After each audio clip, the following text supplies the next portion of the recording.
ഈശോ മിശിഹായ്ക്ക് സ്തുതിയായിരിക്കട്ടെ. പ്രഭാതത്തിൽ ദൈവത്തിൻ്റെ അനന്തമായ സ്നേഹവും കൃപയും സൗഖ്യവും നമ്മുടെ ജീവിതത്തിൽ വന്ന് നിറയട്ടെ എന്ന് പ്രാർത്ഥിക്കുന്നു.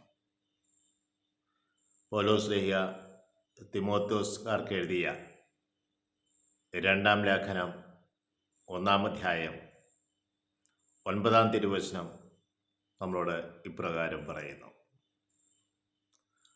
അവിടുന്ന് നമ്മെ രക്ഷിക്കുകയും വിശുദ്ധ വിളിയാൽ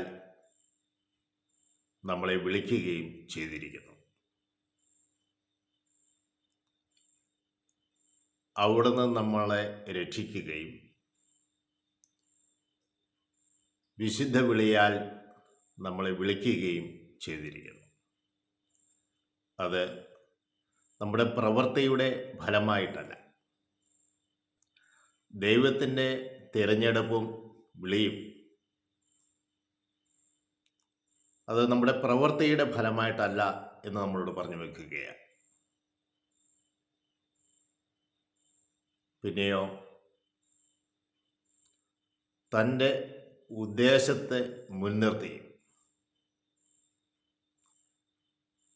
യുഗങ്ങൾക്ക് മുമ്പേ കർത്താവായ യേശു ക്രിസ്തുവിൽ നമ്മൾക്ക് ലഭിച്ചിരിക്കുന്ന കൃപാവരത്താലുമാണ്, അല്ലെങ്കിൽ ദൈവിക വരത്താലുമാണ്.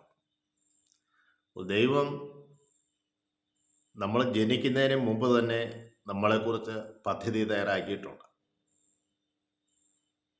ഇതാണ് യുഗങ്ങൾക്ക് മുമ്പേ എന്ന് ദൈവവചനം നമ്മളെ ഓർമ്മിപ്പിക്കുന്നത്.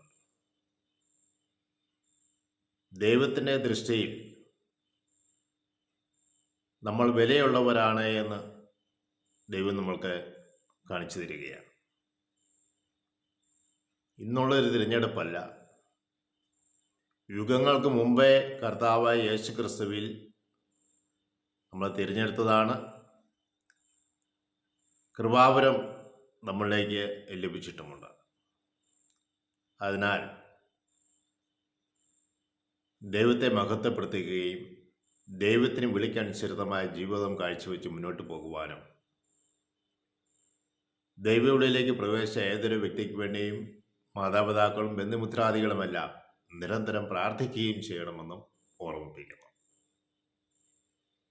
ത്രിയേക ദൈവം നമ്മളേവരെയും അനുഗ്രഹിക്കട്ടെ എന്ന് പ്രാർത്ഥിക്കുന്നു. പിതാവിനും പുത്രനും പരിശുദ്ധാത്മാവിനും സ്തുതി.